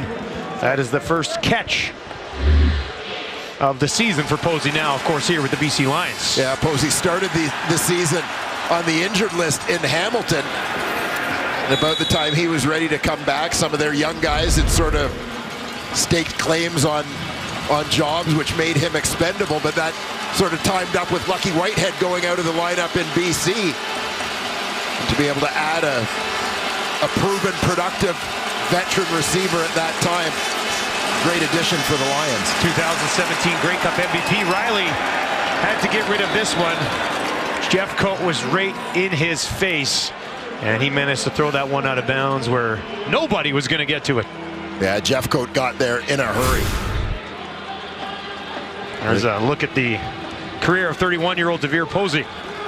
Yeah, and a guy, it's funny because you think of him as this guy who's been around the league for some time. 2017 Grey Cup MVP, joined the Argonauts in 2016. But you see only 36 games in his CFL career. Various reasons he's been down pursuing NFL opportunities, injuries, and so on. So really has just played 2 full seasons. Pressure on Riley again, and what a catch as he lays it out there for Lamar Durant. And it was a rough ride on the way down, but he held on to it. My goodness. Yeah, Durant elevates to go get this one in traffic. Riley takes a hit, Durant takes a big hit. Once again, Brandon Alexander, the epicenter of that collision. Durant coming down hard, but with the football. Big play there. It was Jesse Briggs that time who was in the face of Michael Riley. But they got the first down, and they're at their own 45.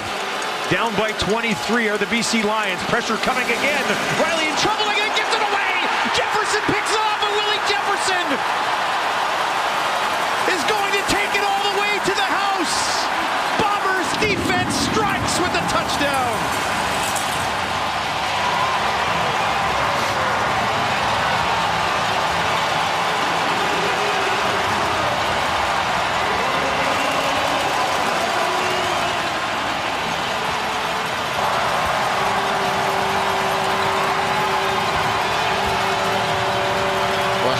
This Winnipeg defense.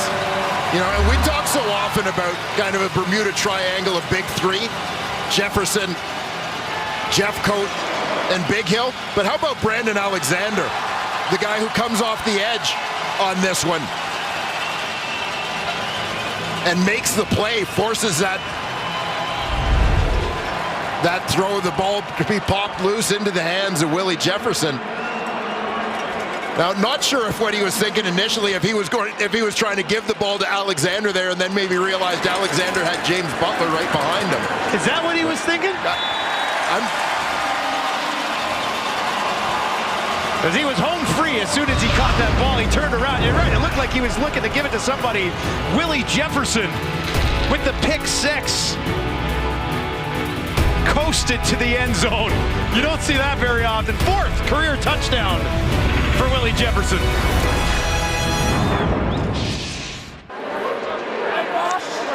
Well, he's done it again. 4th career touchdown for that man, Willie Jefferson. Come on down to Winnipeg. Yeah, Jefferson's coming off the edge, but Alexander's coming even faster off the edge. Gets there to deliver the lick. Man, was that timed up well by Alexander, wasn't it? Absolutely magnificent play. Yeah, it looked like he wanted to give it to Alexander and then saw Butler and then said, no, you make sure Butler takes it. Yeah, like it came off looking like taunting, but I'm genuinely not convinced that that's what it was intended to be.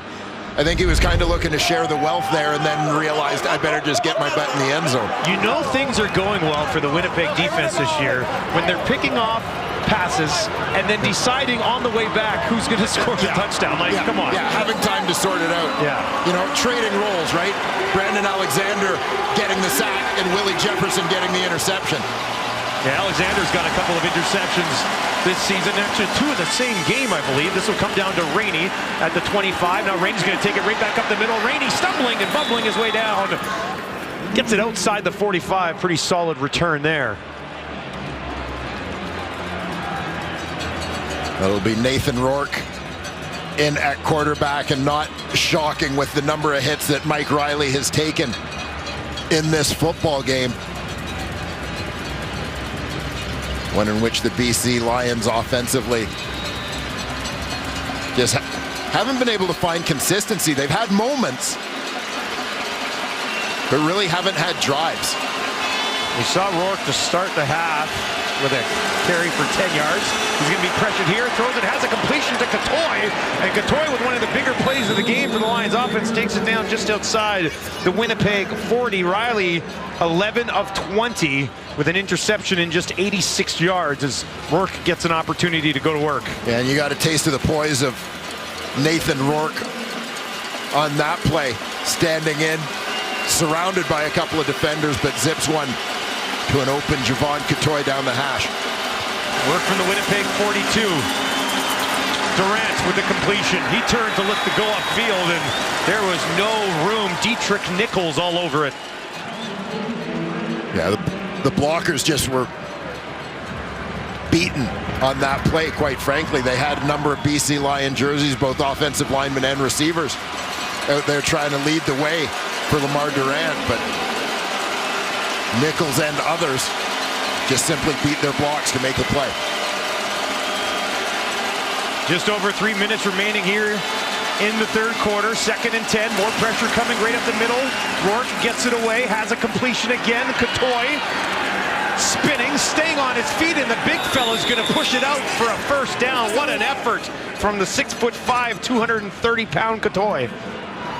Yeah, we've talked a couple of times this year, Dustin, about the number of emerging Canadian receivers in this league. You know, out east, Curly Gittins Jr. in Toronto has put up back-to-back 100-yard receiving games. Javon Catoy, of course, has been absolutely brilliant since getting back into this BC Lions lineup. Rourke again, and this time looked like a little hesitation from Keon Hatcher, and he couldn't get his hands on it. Yeah, Hatcher being given a big opportunity in this offense as he's been the guy who has moved over to that boundary side to join Brian Burnham, essentially moving into Lucky Whitehead's spot. Devere Posey has come into the lineup at the wide side wide receiver spot. That's been Shaq Johnson's spot the last number of years, but they kind of had gained some ratio flexibility, I suppose, with the play of Javon Catoy, that he stays in the slot to the field side along with Lamar Durant, as those two are now the two Canadian starters. Rourke. Jeff Coates on him. Rourke's going to try to push ahead. And he'll actually get back to the line of scrimmage maybe a little bit further, as Jeff Coates almost had another sack.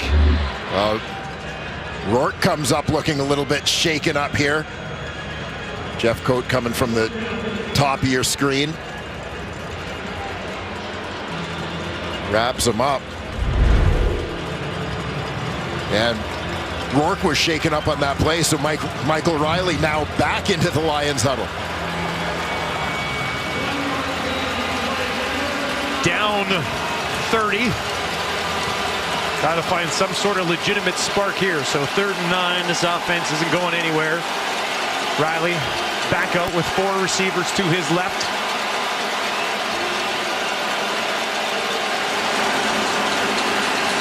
Has some time this time. Looks down the field, looking towards the end zone. Incomplete, batted away. A flag on the far side of the field at the 30. As he was looking for Lamar Durant. Pretty good coverage on the play. Yeah, Riley gets pretty good protection on this one and just lets fly Durant right at the back of the end zone. Procedure, no end, BC. Mike Jones is there with him. Ball will be turned over on downs. It's going to be a turnover on downs. Jones, good job. Jones got his left hand on that one. Yeah, that's 6 knockdowns on the year coming in tonight. The penalty flag, by the way, procedure against the Lions, a formation issue. With no end, they didn't have a wide receiver up on the line of scrimmage. So the Bombers take over. 65 seconds left in the third quarter. Kolaris, 15-19 for 262 and a couple of touchdowns. One to Rasheed Bailey, the other to Kenny Lawler.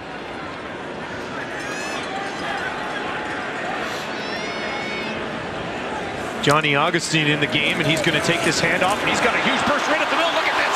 Johnny Augustine to the 55, stays on his feet, down to the 40, working his way down the sideline, puts his shoulder into the defender, and is taken down just inside the 25. Everybody contributing here for Winnipeg.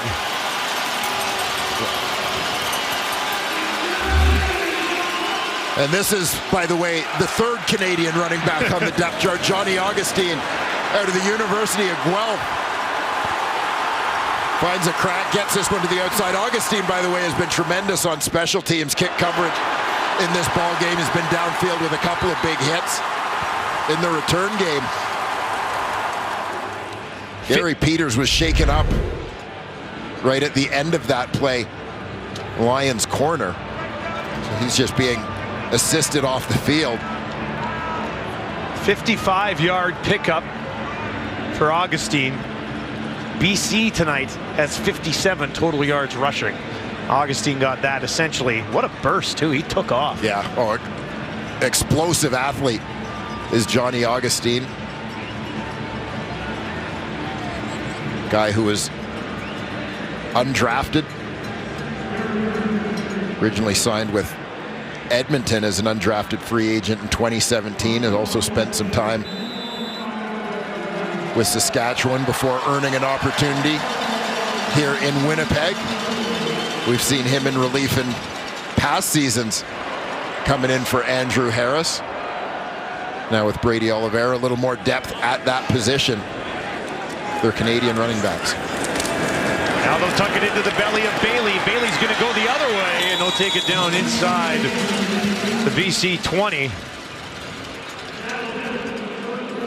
And the Winnipeg Blue Bombers have all of their weapons activated here tonight, and they are in full control, heading to a fourth quarter that they have dominated regardless of the opposition all week. Brady Oliveira with his first touchdown in the CFL. Jefferson with a pick six, his fourth. The Bombers on cruise control. Well, I'm not sure we really need to take a deep dive into these stats here after three quarters. Yeah. The number at the top is the one that tells the story. The Bombers on top, 30-0 over the BC Lions. Dominant from start to finish here so far. Yeah, they really have been. And, you know, I mean, offensively, they've looked to be very much in rhythm, in playoff form, really. Defensively, dominant. I mean, the 39-yard interception returned by Willie Jefferson is just fitting, given the way that the defense has performed in this football game. They've been good on special teams. You know, now you're getting a bit of an opportunity for some of the depth guys to show what they can do. We saw that huge run by Johnny Augustine. Again, wondering if we may see Sean McGuire, Bombers with this. Give him some reps, yeah. Yeah, you know, I mean, an opportunity to get him some meaningful reps, right, before it gets too late in the ball game.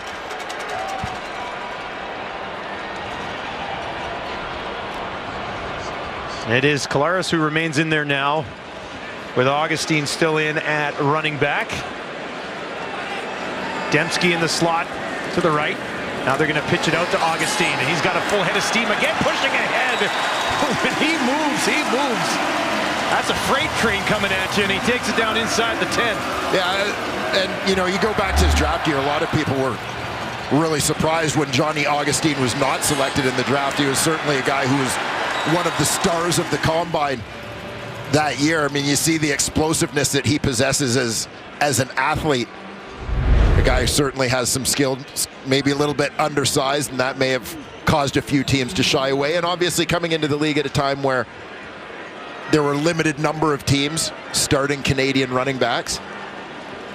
But as that starts to become a more common trend in the league, Canadians at skill positions, and a trend that you will see continue to grow.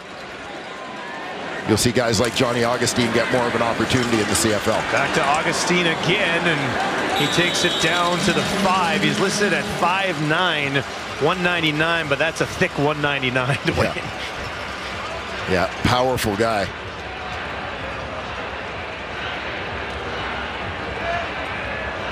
Bombers looking for more here, up by 30 against the BC Lions. A victory tonight clinches the West, which would mean a road to the Grey Cup would have to come through IG Field, and it would also push them to 6-0 at home on the season.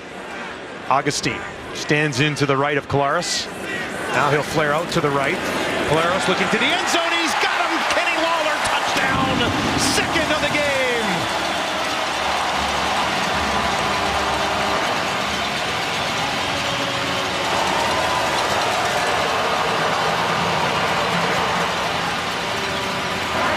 To pull out the thesaurus and find a synonym for dominant. We have said it so many times in this game, but I don't know if there's a more apt word to describe the performance put forth by the Winnipeg Blue Bombers here tonight. They're doing what they want, when they want, on both sides of the ball so far here tonight. Lawler, 2 catches, 2 touchdowns. That's 100% of his catches have been touchdowns. Right? Speaking of 100%, that is the Bombers' success rate in the red zone here tonight, 4 for 4. Mortada, extra point. And that is good to a loud cheer here at IG Field. Winnipeg all over the BC Lions. Zach Collaros, his 3rd touchdown pass of the game. This one back to 89 in blue. Kenny Lawler, 6 on the season. Welcome back to Winnipeg, everyone. I guess you could say it's been an efficient night for Kenny Lawler. 2 catches. We're going to show you both of them. That one a little more difficult than the second one, Dwayne. Yeah, but the result the same. 6 points on the board for his Winnipeg Blue Bombers. 2 catches, 2 touchdowns. Making the most of his opportunities is Kenny Lawler.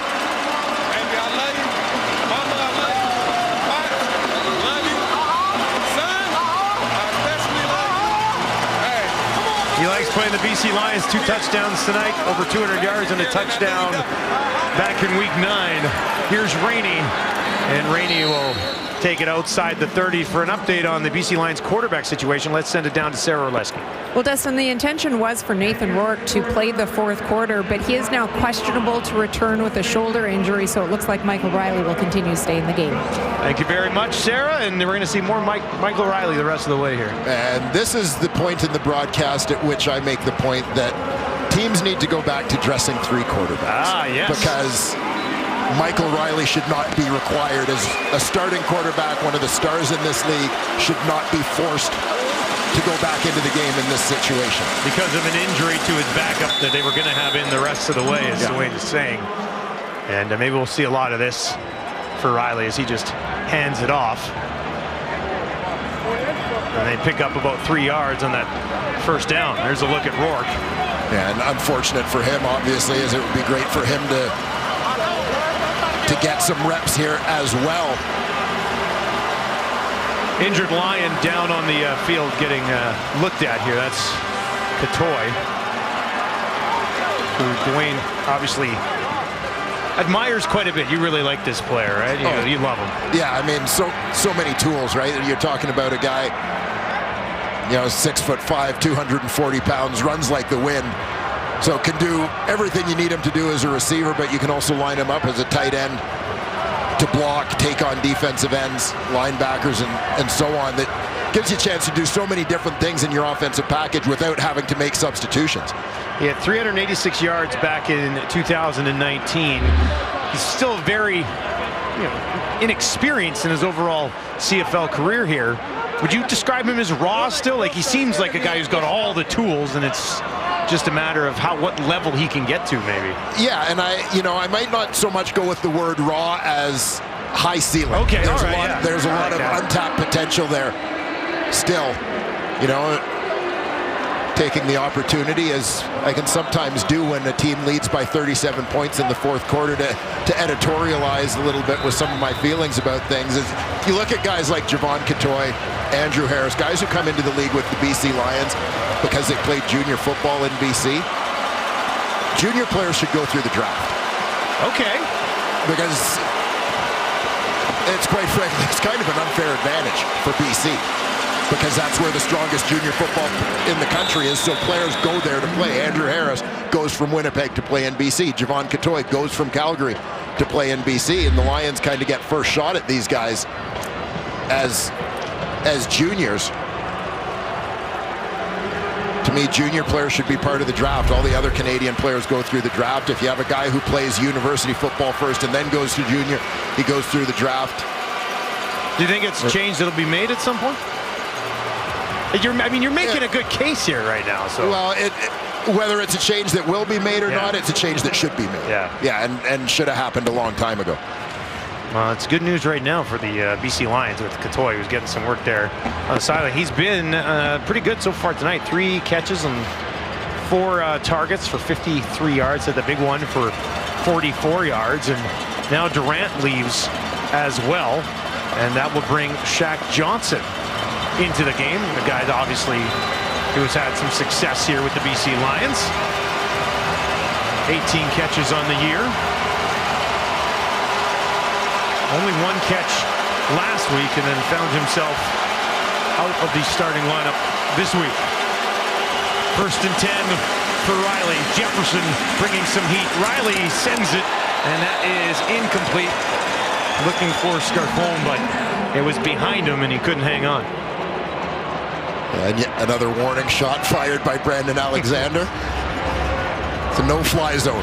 The one thing, even in a game that's 37-0, the one thing that the Winnipeg Blue Bombers defense isn't going to do is let up because they're up by 37. Well, I mean, they take so much pride, Dustin, in shutting people down in the 4th quarter. I mean, they are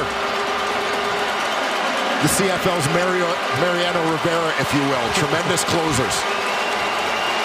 No touchdowns surrendered by this Bombers D in the 4th quarter this year. Big Hill gets home on Riley. Almost picked off, but there's a flag, a couple of them.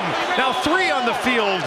And it looked like they were harassing Burnham as he went to make a play on that. But boy, Michael Riley looks like he can barely get up after getting popped there by Big Hill again. What a shot there. Good shot, good shot.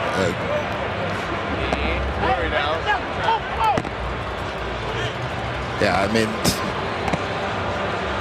Riley's stretching on the field there. yeah, I don't want to harp on it too much. The rules Defensive are what pass they are. interference. Winnipeg, number 32. Ball will be placed at the spot of the foul. 1st down, BC.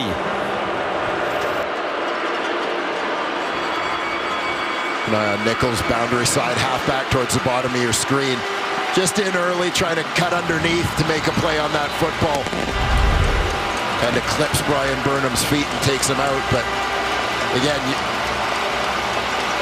on the 3-quarterback thing, like we've seen a receiver forced to play quarterback this season in Ottawa's Nate Bahar. We're seeing Michael Riley in a game that he shouldn't be in anymore. Riley gets rid of this one and batted away by Alexander. Got there just in time to cleanly knock that ball down. You know, the nature of Canadian football is such that quarterbacks are going to run, they're going to get hit. With the number of times that you throw the ball in a game, they're going to get hit. We talk all the time about this being a quarterback-driven league and how important those guys are.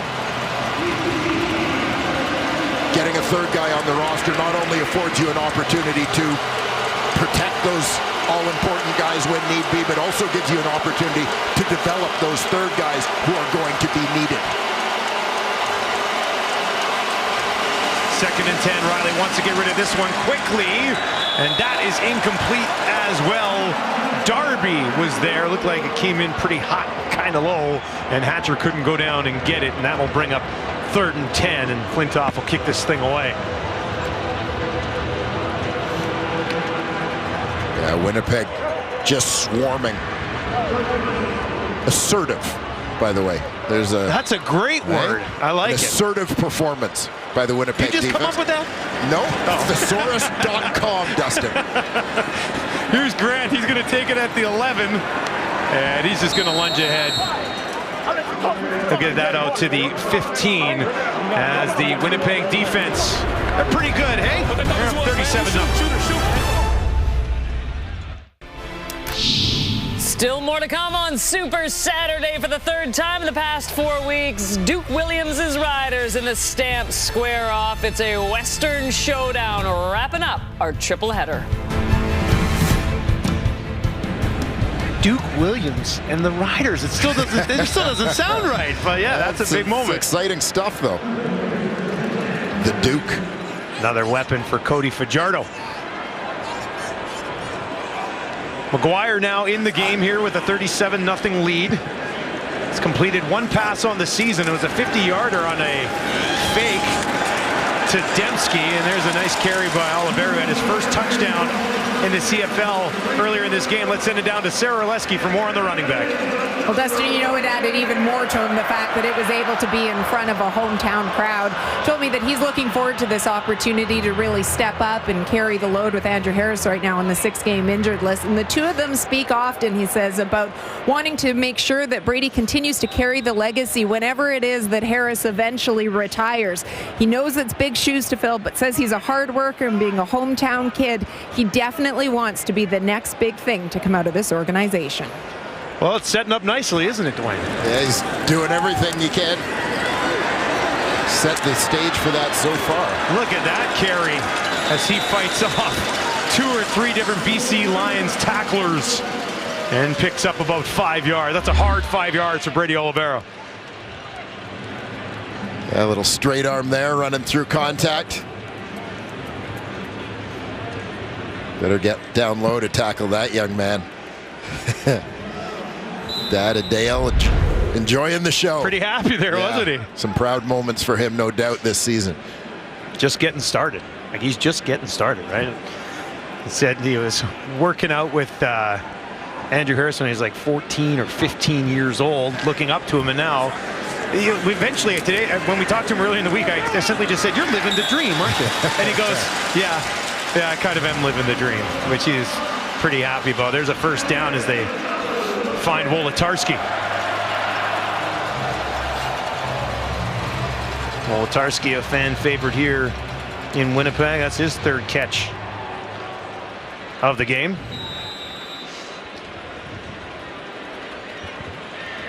Brady Oliveira watches Augustine came in that last possession and did some good things, and Brady slides back in here on this one. Yeah, and it again speaks to the depth and their Canadian talent that the Blue Bombers have built. They go back to him, and he picked up another good chunk here on first down. He also likes playing in the cold weather, which means he's in the right place. Here's what he had to say about that. Winnipeg boy, this is all I know. This is the weather that I've grown up in, and you know it's never cold enough. And that's when you got to be tough and you got to line up, and we're gonna see who wants to play football when it gets cold like that. I live for those games. It's cold. I know defenders don't want to tackle when it's that cold, and me being from Winnipeg, I'm used to those cold weather games, so I'm gonna be excited. All right, so it's confirmed. He's nuts. But hey, he grew up in it. That's all he knows, like you said. Yeah, well, and didn't venture far from home to play his Division I football, University of North Dakota. Part of a great Manitoba recruiting class at the University of North Dakota. Mason Bennett, now part of that Hamilton Tiger Cats D-line rotation, went down there with him in the same class. Zach Williams, starting on that Calgary offensive line, was in that recruiting class, but elected to not go to North Dakota State and played at the University of Manitoba instead. So all of those local guys now having an impact a few years later in the Canadian Football League.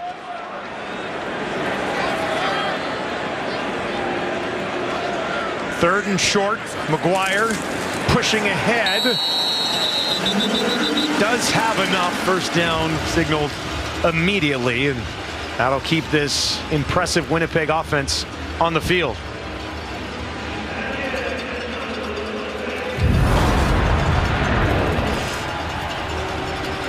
There's a look at the first career touchdown for number 20 in blue.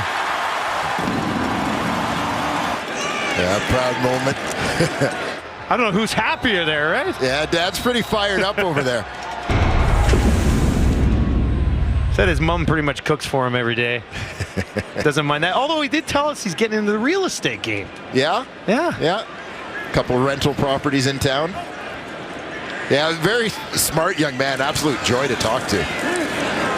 That incomplete from McGuire. As maybe he let it fly a little early. He was looking for Lawler. He's got a couple of touchdowns in the game. And that'll bring up second down and 10 for Winnipeg. Yeah, Bombers, regardless, doing a pretty good job here, chewing up the clock with that ground game. But yeah, nice for Sean McGuire to get in and get some extended play time here in the fourth quarter, as opposed to just a series and some kneel downs. I know they were talking about it back in studio, But what are your thoughts on wrapping up too early, clinching the West too early, and having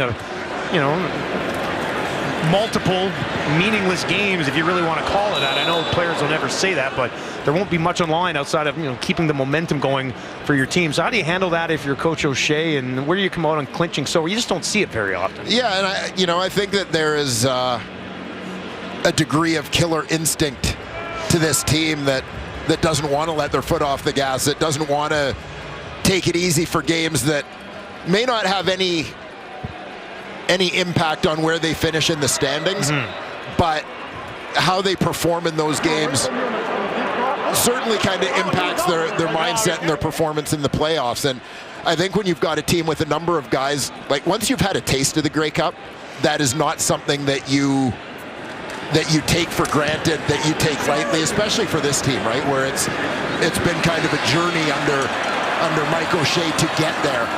Guys recognize that, the opportunity doesn't just fall into your lap, and I think that they'll be fired up regardless of what the standings look like. Lions look for some offense when we return. Well, not a lot on the line here at this stage of the game, except for maybe this. The last time the BC Lions were shut out, October 25th, 1970. 51 years without being shut out. The Bombers defense on the verge of doing that tonight. There's a flag here as Riley throws this from his own end zone, and it's taken all the way out almost to the BC 20 by Butler before he's swarmed by Bombers defenders. Yeah, and I just think when you look at, as we were talking about the mindset of the Bombers and how you handle maybe your deployment of your players and so on. Hands to the face, BC number 61. Half the distance to goal, remains first down. What you might do with your roster, what your approach is down the stretch if you've clinched first place, which they are about to do. I mean, you're talking about a 37-0 lead with 4 minutes to go in this game, and you look at the intensity with which the defense continues to swarm to the football. I think that says something about the mentality of the Winnipeg Blue Bombers.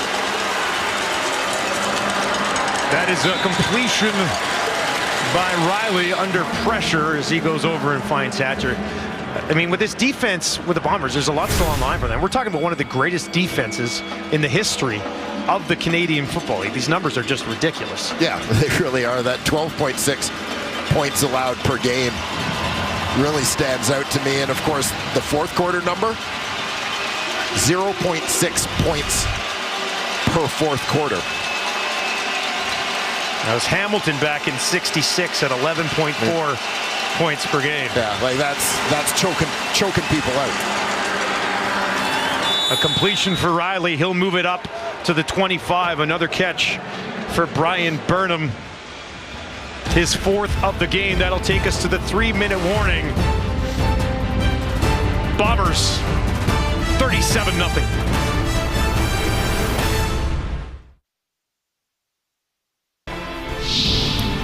Coming up on TSN 5, Bo Levi Mitchell in the stands looking for their fourth straight win tonight. A shot for Calgary to move a game above 500 after starting the season 2-5. Stamps Riders next.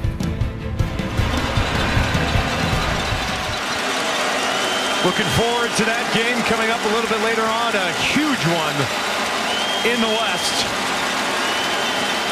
BC Lions hoping to track down one of those two teams, but they are on the verge of losing 4 in a row, and Mike O'Reilly's tough night continues as he's taken down by Casey Sales. His fourth sack of the season, another piece of this Bombers defense, and I want to say you're jumping the gun here too much. I mean, Winnipeg's going to hang on here and improve to 10-1. And one thing, though, the rest of those teams all have in common, none of them have beaten Winnipeg. Winnipeg will be 8-0 now against the West. Well, I'm actually feeling a little bit relieved. This is just the second Winnipeg Blue Bombers game of the season that I've done. Yes, it is. And the first one was their only loss of the year. So if they had struggled today, I was worried that, well, I might be banned from future Bomber broadcasts. You weren't going to be allowed back in the city. As Riley does try to take a deep shot, and deep it was, a little bit too far. Fell incomplete out at about the Winnipeg 50. Looking for DeVere Posey. Yeah, there you see Mike Jones running the route with him.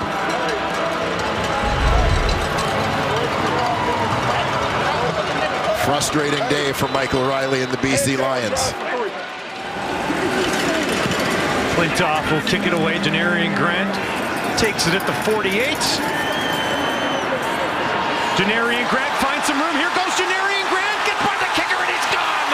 Janarian Grant to the 10. Janarian Grant to the house. Bombers strike again.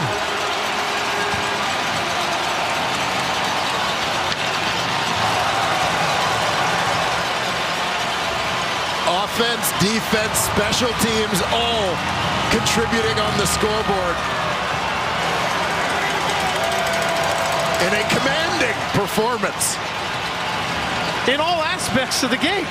Every single aspect of the game. We're talking backups, we're talking starters, we're talking offense, defense, special teams.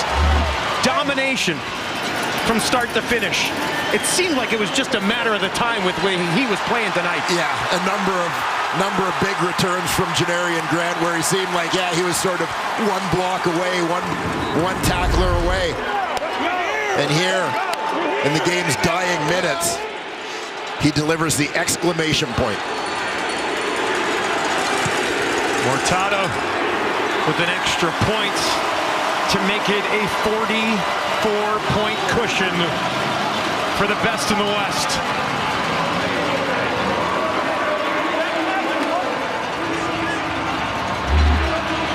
Andrew Harris a little happy. Here's another look at the fine piece of work on the return from Grant. Never even touched. Yeah, you could see this one, as you said, you could see it coming both through the course of the game, but even just within that return. From our vantage point up high, you could see that he had a lane.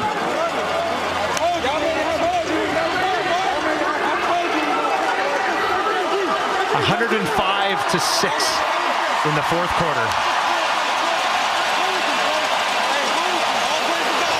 We'd like to welcome everybody in following that draw for TFC. We got here just in time to watch the Bombers celebrate an absolutely incredible performance here against the Lions. The crowd loving it. Just a good vibe in this stadium fantastic. With this team this year. On the verge of going to 6-0. Touchdowns on both sides of the ball and on special teams. Zach Collaros tonight. Terrific. We here. We here, fam. Don't ever question it, man. Here goes Grant again. He's really provided a boost in the special teams. They had Nelson returning kicks while they were waiting for Grant to get healthy. And he was pretty good at it, but Grant does appear to take it to another level. Yeah, he is absolutely dangerous. You see the excitement of those Bomber players on the sidelines. It's the fourth career return touchdown for Grant, and he's only played 16 games, which is very impressive. You've got an injured player down on the field, and a number of players on both teams down taking a knee. Yeah, was that Kongbo? Yeah, a big collision on that kickoff return.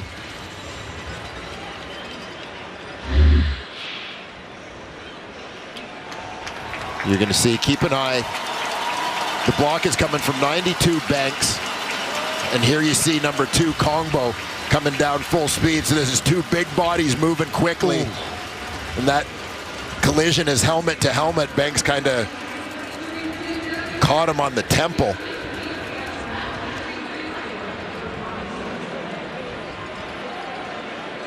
I suspect that Kongbo was out on contact the way he went down.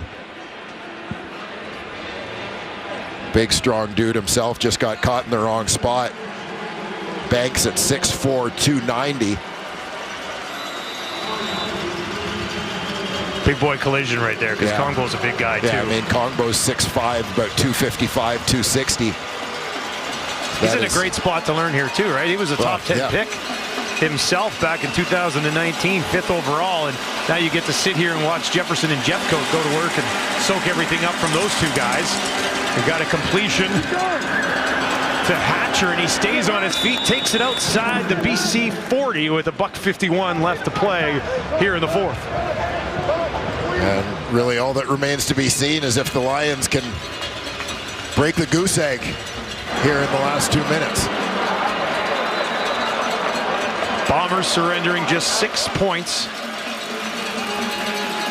this season. A couple of field goals, that's it. Nobody's had a sniff of the end zone against this Bombers defense. They'll try to keep it that way. Riley looking to change it, wanted to go deep. Now he's bumped, stays on his feet, pushing ahead, and Riley, a guy that they didn't even want in the game here in the fourth quarter, still fighting and trying to push ahead to get back to that line of scrimmage, but he comes up just short. Yeah, looking to try and push that ball deep, but great coverage from that Bombers D. They have not allowed a point in the fourth quarter in 8 of their 10 games, on the verge of going 9 of 11 here with just over a minute on the clock. Yeah, just imagine it. We're at week 12 of the season. They've only allowed 6 fourth quarter points all season. This one batted down. I think Willie Jefferson, who's got a touchdown in this game, got his hand on that one, and that'll bring up 3rd down for the Lions. Up next for the Lions, they continue on to take on Toronto. And Winnipeg, with all this momentum, heads into a bye. Sit back, relax, lay out your plans for the rest of the regular season, and be ready for a West final right here at IG Field. Yes, sir. They're going to leave him out here. He could have just kicked it away with 67 seconds left. But Riley's going to stay out 3rd and 12. Riley's going to take a shot down the field, looking for Hatcher, and Hatcher almost got it, but it falls incomplete. He was working against Mike Jones. Looked like he had a crack at it. Yeah, nice adjustment to the football by Hatcher there to sort of fall behind to the outside, tracking the trajectory of the football, but unable to come up with this one as he was going down to the turf. Almost. You know, in a situation, obviously, with an insurmountable lead where on 3rd down, be expecting the Lions to kick the football, avoid risking the hits to their quarterback. I suspect Michael Riley was trying to break the shutout here before calling it a day. Bombers opponents in the fourth quarter this season, listen to this, 42 possessions, 2 field goals, no touchdowns. 42 possessions, and they have not allowed a touchdown. When we talk about an all-time defense, people, that's what, we're not exaggerating. Like, this is one of the best things that we've seen in the Canadian Football League. And there have been some good defenses along the way, but maybe none better than what Richie Hall has going here with Winnipeg. Yeah, absolutely remarkable. And again, great job done by Kyle Walters, Mike O'Shea in terms of assembling this team, recognizing that coming off a lost season in 2020, that they wanted to bring back as many of their veteran players as they could from their 2019 championship team in hopes of being able to sort of maintain the momentum of that, get a good start this season. And the plan seems to have worked out very well. BC Lions, as we mentioned, continuing. They've lost now. It'll be 4 in a row. And this, I mean, you can't really blame anybody who's lost to Winnipeg this year. I mean, Winnipeg's been destroying the majority of the Canadian Football League for the most part. But how do you get this thing back on track? Because you're still within striking distance. You're obviously in a playoff spot. Yeah, right? like, I mean, it's, well, Winnipeg is running away with the West. The fact is, everybody else is in a dogfight. Yeah.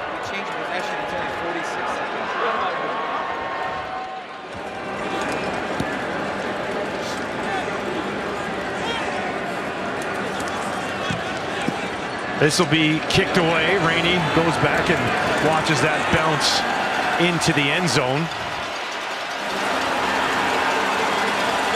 And the Winnipeg Blue Bombers have clinched the West. Dwayne, near perfection tonight.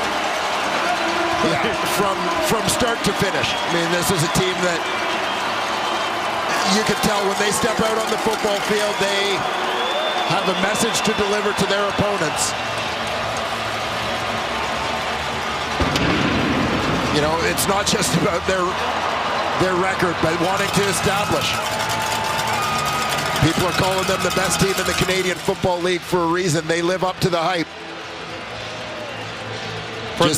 Yeah, I mean, we've used the word dominant, assertive, commanding. The list goes on.